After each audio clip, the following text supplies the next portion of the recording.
want me to run circles around you and your friends. Of course I'm going to play.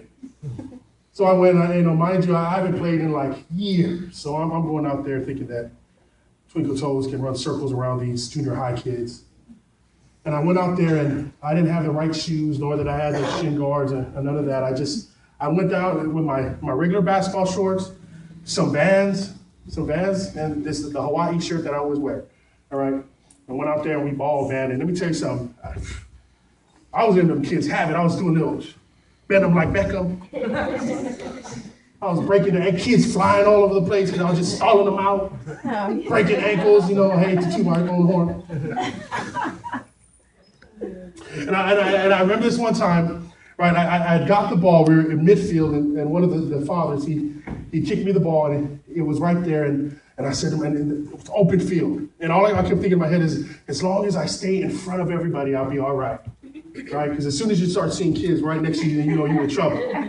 But it was so far ahead that when I took off, nobody was near me. I mean, I was home free, and I could just hear it already. Goal! So I'm headed towards the goal, and I'm trying not to do any fancy footwork. I'm starting to realize that I'm running faster than I thought I could really run. And when you realize that at my age, you start to say, oh no, I'm in trouble because how am I going to stop? And the only way I could stop was when I went to kick the ball again and my foot caught a pothole and I went rolling. I mean, Humpty Dumpty done fell off the wall. Humpty Dumpty had a great fall. And I rolled and I was so embarrassed.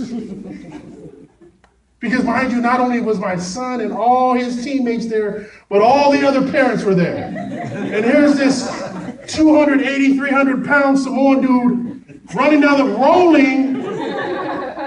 So when I finally got to a position where I can get up, I did one of those. I rolled and then I jumped back up like this. So I walked it like this because I had broken my ankle.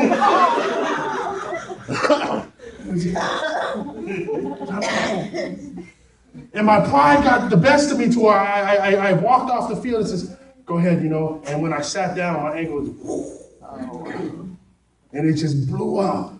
And let me tell you something, I came to realize because as I was running, there was a cloud of witnesses. That my focus became more on them and how I looked than it did on the goal, amen. Come on.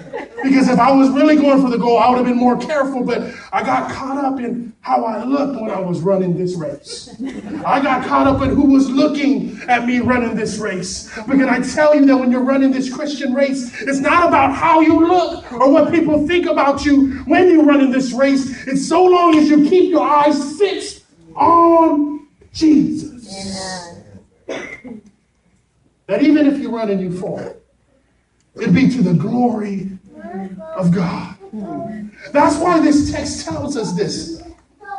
It tells us that we have hope in our sufferings and we have joy because our hope, what it means is this, because when Paul is writing, right, to the Christians in Rome, let me tell you something. He was actually writing to them and just reminding them, look, he says, the hope that we have is different than the hope that everybody else has. The race that you're running is different than the race that everybody else is running. Because the hope that we have compared to the hope that the world has, here's an example. Some of us say, I hope that it'll rain tomorrow. Not knowing that it'll rain. Maybe it'll rain, maybe it doesn't. That's a different type of hope. It changes.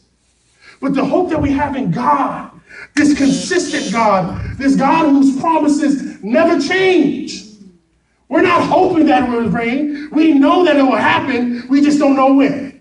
So my hope is in having faith that God and his provision and his goodness will allow it to happen when the time is well and the time is needed.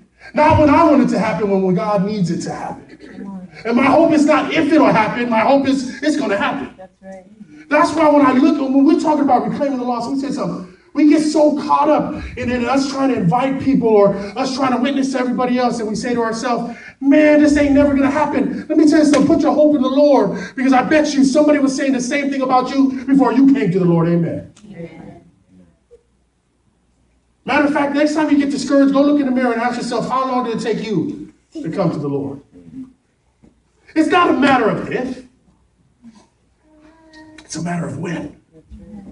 That's the kind of hope that we have. That's why we have joy in our sufferings and in our challenges, because we know that the more that we endure, the more prepared we are for the no's, the more prepared we are for those that forsake us, for those that resent us. But you know what? It doesn't matter, because I'm well prepared, and I consider it pure joy in my sufferings. Because can I tell you something? That God's grace is made perfect in our weaknesses. What this really tells me is that God really puts us in a position to where we have to be so reliant on his Spirit and his leading. Yes. Because we get so caught up in our timing and our will that we forget to say that our ways are not his ways. Our thoughts are not like his thoughts.